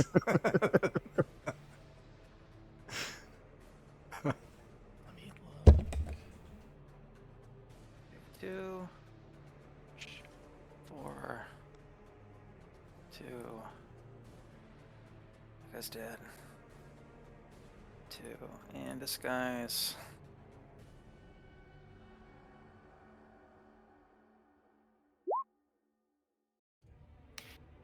Will Man, probably be a pretty short fight. Char person has a disappointingly small description. Oh, A lot I of the think spells You mean are a like gloriously small I think description? It's delightfully, Fair, fair, delightfully fair. small. It allows you to enter what I describe as the GM creativity zone. Yes. Influence, he says. Well, I guess we'll see if Moore decides to get a friend. Alrighty. Getting a friend under these circumstances is going to lead to a very odd friendship, but we'll see. I'm going Alright. to save his life. Magnus can That's give you true. good advice on that. All right. Who is going? It doesn't seem like anyone attends to close to melee. Close to range combat. People seem like they intend to close to melee. Is that correct? Well, these guys are not. I mean, the fighters ought to take some shots here while they can. All right, fighters. It sounds. Sorry, I don't know why I keep getting this mixed up. Range combat is not happening. Is the impression I get. People are going to go get in and stabby. Melee combat, yes. Well, the fire's in the way, so we don't Yeah, want to. it's pretty narrow. It's only 30 feet wide, you said. Or so. are they on this side of the fire now? They're on this side of the fire now. I rolled Okay. damage. You'll notice that there are 3 less than there were before. Owenin will use a sling because he doesn't really have anything else. Alrighty. Unless one of my guys is in the front row, well, which they're not. Well, no. Okay, no. I'll keep them with pole arms. Yeah, second rank pole arms. I don't know how many. We've only got 4 fighters, not counting the party members. I'm assuming that the rest of your retainers are hanging back for a moment because they were operating under the assumption that diplomacy was going to happen, and that didn't happen. They're a little they're not in fighting position just this moment. Could I? Are we past the declare spell point? No, you can declare spells. I will declare charm person. Alrighty. Okay. Anyone else declaring a spell? Yeah, Aelin will declare sleep. All right. And okay. If you plan to declare a spell, just write it down in the chat real quick. Otherwise, I will probably forget it. Okay, movement. You guys have the first move. Okay, Pradari's sling is not effective, unfortunately, at AC 10 because they do have some level of protective gear. Anybody moving? We can't move because of the fire, right? No, the fire is behind them. Oh. Let me put the fire back on the map so you can see where it is and rather where it isn't. All right, you guys. I'm waiting for you to move. Otherwise, I'm not going to move. All right. Bloombad So wades in. Norbert gets behind Bloombad. Pradari, Paisling, and Neve will move in. Alrighty. Can you move your guys? I cannot move the tokens. All right, Paisling I'll is fix going that to later. Take the back rank. All right. Rangag and Naom are polearm guys. They do not seem to have other melee weapons, so they should also be back rank. I don't know who that leaves for the front. Ulfko, you want to get in there, or you want to hang back rank and use the spear? I mean, you can use Yeah. the spear from either rank. Right. He'll. I mean, he'll use the spear. The other cleric could get. I mean, he's pretty stout. El So I'll Dabo. be- yeah. Alrighty. 30-foot rank is honestly enough for a lot of trouble to happen. Alright, that works. Now, if I'm not mistaken, you guys won initiative. Yeah, I rolled a 1 and you guys rolled a 3. So you guys can take first crack at thinning out the front rank. Cool. Alright. Father Bloombad, you remove 1 from play. Bonk. So level 3 fighters, 3 attacks, right? Mm-hmm. Level 2 fighters, 2 attacks. I Which is to miss. say that Ulfkel gets a second attack. Oh, unfortunately, it is Oh not. wow. I rolled fantastic. Yeah, sometimes that happens. Pacing. All right, so it looks like Frangag got 1 hit, and Naum got 1 hit. And Frangag's rolling what for damage? They are both rolling d8s. Okay, that takes out 2 of them. I'm rolling for Paisley now. I'm just gonna roll the Bastard Sword. Looks like it has the same damage as the pole arms. I'm gonna just roll that. Pretty much. Ooh, good hits. And she's level 4, so. And then, are there any left? The back rank, there's 1 left at the bank. Well, she can only reach so many, especially because she's part of a formation. Next Yeah. turn, honestly, these guys would swarm right in. Well, I still have Neve to go with the spear, so. All right. I just wanted to see if All right, Neve, roll it. there's even anyone there to attack. There is now. They are just sort of swarming in. Neve is level 3. Okay.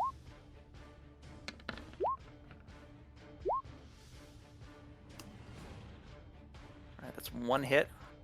These guys are already pretty scorched. They're going down pretty fast. -1 from those, because that's using Perdari's bonus. Their AC is still only 12. Now, okay, what's the next thing? That was their attack. So now these guys are going to take a shot. One's going to go after Father Bloombad.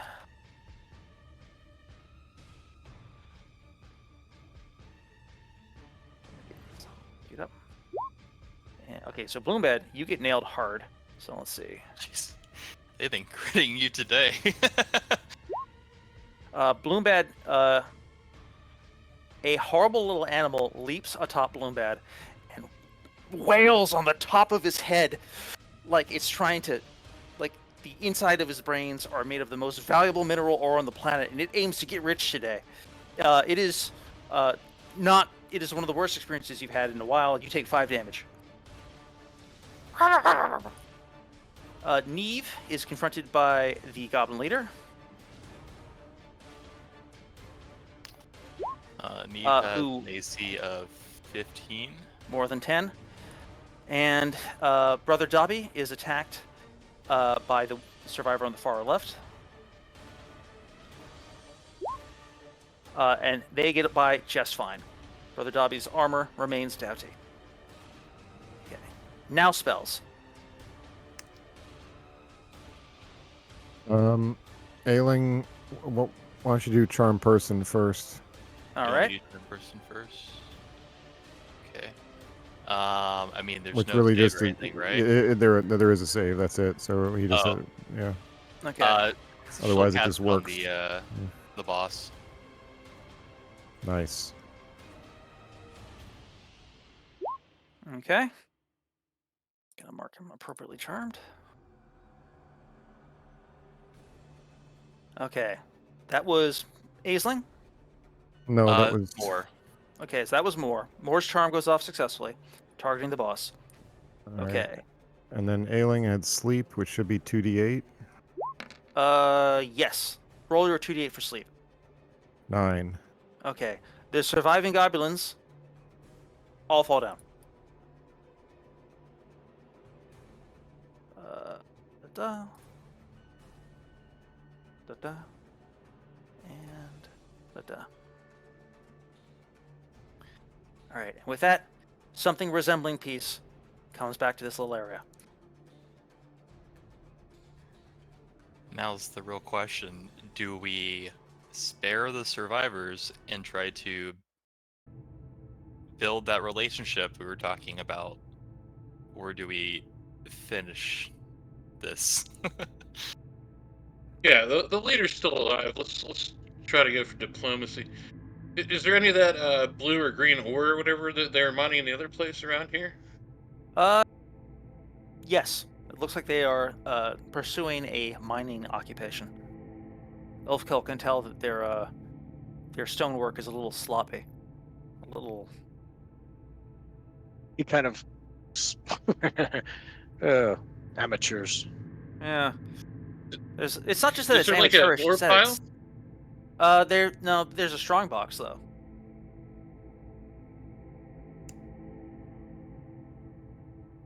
Moore will point gesture to the goblin leader, then to the strong box, and kind of like shrug in confusion, and then gesture like a bring me gesture. Clarification: they are all still asleep right now, as far as I understand. including the one. Okay. Yeah, it got all of them.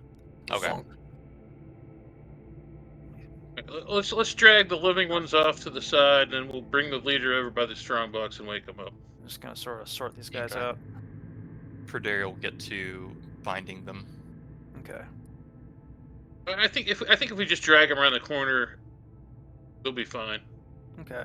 You put out the fire, and you retrieve these guys. And Moore sort of looks at the guy who they've charmed with the and they just look back at you with a helpless shrug, like, I don't know what I'm gonna do with this guy. It'd be an excellent backpack. I don't know if I can carry him. He looks like he weighs 90 pounds. This guy's stout. No, I mean he can carry a backpack Oh, that's true. and a torch. I don't speak Goblin. I guess I could try to learn. Yeah, I guess we need to learn a few keywords.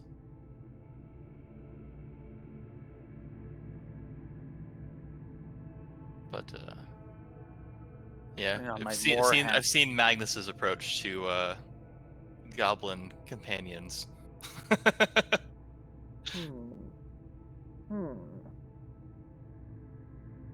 The fascinating creature. Almost marvelously ugly. Yeah, I think I think more would be curious as to how useful in more menial tasks such as cleaning or this thing could be, so that she may spend more time on her magical studies. Alrighty. Are you looking to charm it? It is charmed. Yes, she has successfully charmed it. I mean, are we gonna try to make a deal with it to leave it here to mine this ore for us, or are you gonna take it with you? That is also a very good idea. Okay. Now remember, before you kick this off, you are grappling with a language barrier, which may prove to be difficult to do. But you drag him over to the strongbox. Moore is there. Who else is there?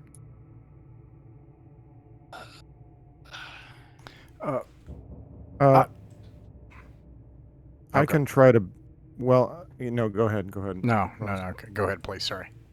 I was gonna say in the dirt of the ground. Is there dirt on the ground, or is there a method? But is there enough dust or dirt that I can draw on the ground? Perdaria is a thing of chalk.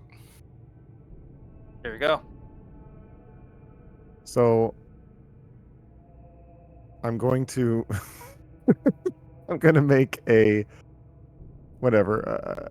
My suggestion is we try to draw up as simple a diagram as possible, and we just have the dude stand with us, and we move him, you just manhandle him around, to the different steps in the flowchart that we draw, which includes like the physical objects. Like at the end of it, you have like the strong box open, and you just be like, have the pickaxe, like point to him, you know what I mean?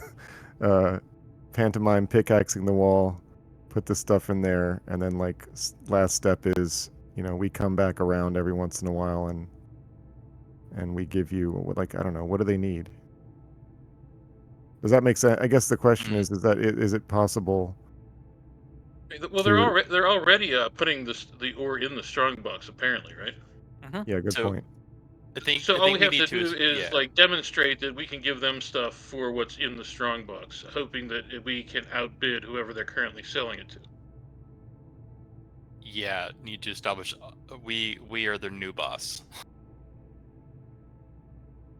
So if you can get him to open the strong box, I have a ton of food on me, and I have 26 gold pieces. And so if we can get the stuff out of the strong box, we take that. I dump 26 gold and like 12 rations on the ground. And do we have some other stuff we can give him? I only have 12 or 26. Yeah, I only have 26 gold on me. Does anybody else have any money? I have 20. I've got a. So I mean, this ore is probably worth some money, right? So 46 gold probably isn't bad, right? Plus, I'll give him like these.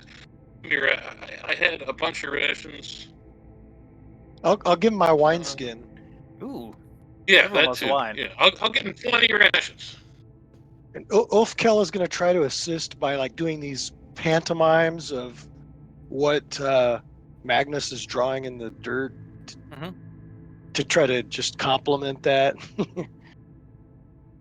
Okay. So here's more or less how this goes. The first complication which arises is that this guy considers Moore his friend. Not true for the rest of you at all. Yeah. At all. Yeah. So he's like kind of going through this as you guys like manhandle him through this process. And he keeps looking to Moore for like this explanation of Moore, you got to boss us around. You're gonna have to make it look like you're our boss. Backhand me.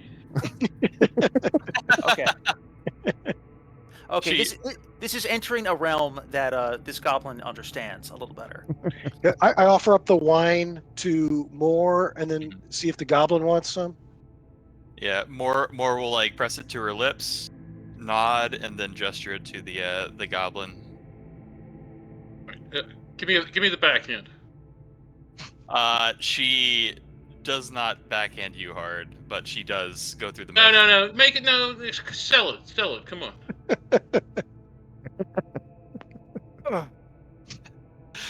Okay. After he finishes drinking heavily and returns the empty wineskin, his judgment is a bit impaired, and it takes a little while to work through the rest of this process with an increasingly unsober goblin. However, he does eventually grasp the concept which you are attempting to offer to purchase the fruits of his slave's labor from him on an ongoing basis in exchange for a large sum of gold, or at least what you seem to regard as a large sum of gold, which confuses him because that's, from his perspective, doesn't seem like that's very much gold. He sort of looks at the gold, looks to you, and looks to the food, and to be clear, like, what are your rations exactly? Because I would imagine that this is like something involving hardtack. Yeah, I mean, I assume it's like pessimum and like dried nuts or dried fruits and nuts. Okay, and fruit he'll like. Fruit he's impressed by. Yeah. Yeah, nuts are good, you know. He goes at that like a starving little monkey. He seems to grasp the basic concept. Also, when Moore slaps me, like I want Moore to backhand me in front of him, and then I'm gonna give him cure light wounds since he's wounded. Okay. Oh, okay. So he's starting to Moore never see the pecking order. There's a pecking order here. He gets this. Okay. Okay. Here he does some really appropriate like bowing and scraping and kowtowing to Moore. Who, 6 hit points. Yes. Okay. He blooms back to something resembling health. He recovers a lot of his